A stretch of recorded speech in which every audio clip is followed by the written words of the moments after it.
श्री श्री राधा रमणो जयति भजनिताय गौर राधे श्याम। जप हरे कृष्ण हरे राम। चरित सुधा श्री श्रीमद राधा रमण चरण दास देव बाबा जी महाशय। बड़े बाबा का जीवन चरित्र। मूल बंगला संपादक प्रकाशक श्री रामदास बाबा जी। पादरी से भेंट। बाबा जी, हमारे उपास्य राधा कृष्ण निताई गौर हैं। ये सुनकर साहेब कृष्ण लीला वर्णन करने लगे।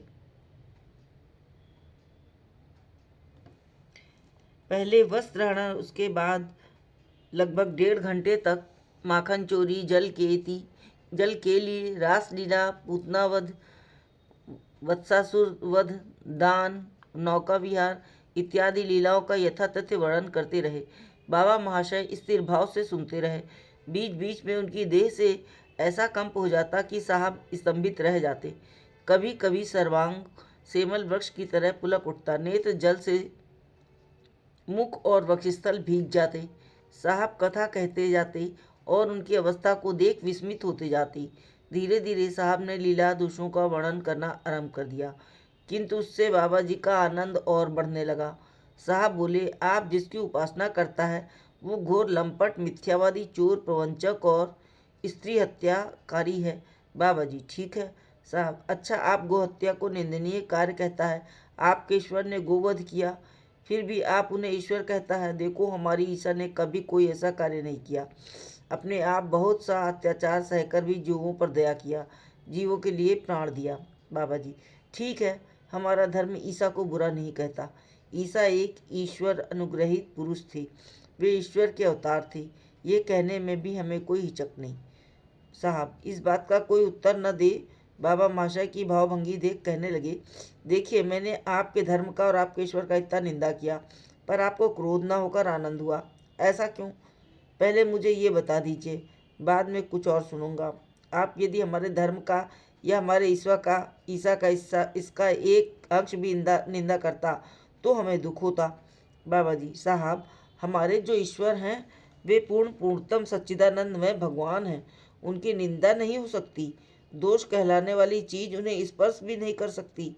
उनके चरित्र में आपने जो भी दोष दिखाए हैं, हम उनको उनके चरित्र में अधिक दोषों से युक्त मानकर उनका स्तवन करते हैं। जिस वस्तु में हे और उपादेय अंश रहते हैं वो पूर्ण कैसे हो सकती है? हेयांश का त्याग और उपादेयांश का ग्रहण करने से भी उसकी पूर्णता की हानि होती है। भगवान अंशी हैं, जीव अंश है, वे पूर्ण हैं, जीव अणु है, वे प्रभु हैं, जीव दास है। संसार के सभी जीव उन्हीं में अनुस्यूत हैं, क्योंकि उनके अतिरिक्त और कुछ है ही नहीं। तब परमेश्वर पर स्त्री हरण का दोष उन पर कैसे लगाया जा सकता है? सतयुग, त्रेता, द्वापर, कलयुग, इन चारों युगों में जब जब भगवान ने अवतार लिया, उनके नित्य परिकर भी उनके साथ साथ अवतीर्ण हुए। भगवान की नित्य प्रेसियां ब्रज गोपियां भी उनके साथ अवतीर्ण हुई। उनकी जो भी लीला हुई अपने परिकरों के साथ ही हुई। भगवान कृष्ण ने स्वयं कहा है, परित्राणाय साधूनाम विनाशाय च दुष्कृताम धर्म संस्थापनार्थाय संभवामि युगे युगे। जब जब असुरगण भांति भांति के शरीर धारण कर स्त्री, बालक, ब्राह्मण, देवता, वैष्णव आदि पर अनेक प्रकार के अत्याचार करने लगे, भगवान ने तब तक अवतीर्ण हो उनका विनाश कर उन्हें पाप योनि से छुटकारा दिलाया। भगवान ने कभी गायों का पालन छोड़ विनाश नहीं किया, और जिसने ऐसा किया उसे उन्होंने दंड दिया। फिर भी जब असुरगण वृष या वत्स रूप धारण कर आए तो उन्होंने उनका वध करके उन्हें असुर योनि से मुक्त किया। किसी भी धर्म या धार्मिक व्यक्ति के प्रति द्वेष, परिनिंदा, परचर्चा इत्यादि बातें वैष्णव धर्म की सर्वथा विरोधी हैं। जगत के समस्त दृश्यादृश्य पदार्थ श्री कृष्ण का प्रकाश हैं। वे मंगलमय हैं, जीव का जब जहाँ जैसा प्रयोजन होता है वैसी अवस्था कर देते हैं। वे सूत्रधार हैं, हम उनके हाथ की पुतली हैं। उनकी जैसे नचाने की इच्छा होती है नचाते हैं। हम लोगों का स्वतंत्र चेष्टा कर सकना बिल्कुल संभव नहीं है। साहब अभी तक बाबा जी महाशय के मुख की ओर देखते हुए नीरव रहकर तत्व मीमांसा सुन रहे थे। इस बार हृदय खोलकर कहने लगे, मैंने इतनी देर में ये भली भांति समझ लिया कि वैष्णव धर्म ही आदि और श्रेष्ठ धर्म है। जब तक हृदय में द्वेष हिंसा रहती है तब तक यह कहना कि हृदय में धर्म भाव है विश्वास योग्य नहीं। आज मेरे मन का भ्रम मिट गया।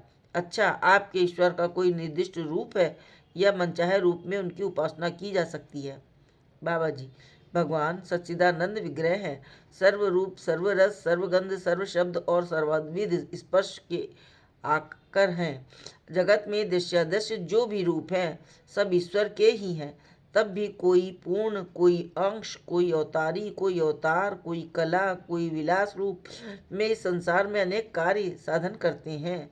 इसी पूरी धाम में श्री श्री जगन्नाथ रूप में ईश्वर साक्षात वर्तमान है।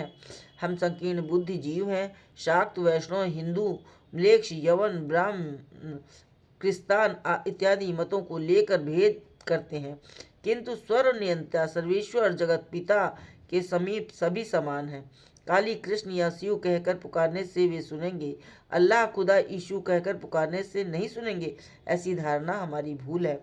देश, काल, पात्र या रुचि के अनुसार आचार व्यवहार, वेशभूषा, आहार विहार से पार्थक्य देखकर हम यही भेद ईश्वर पर आरोपित कर उनके जगदीश्वर, जगत पिता, जगन्नाथ, भुवनेश्वर, भुवनमोहन, पूर्णपुरुषोत्तम आदि पुरुष इत्यादि नामों को छोटा बना देते हैं।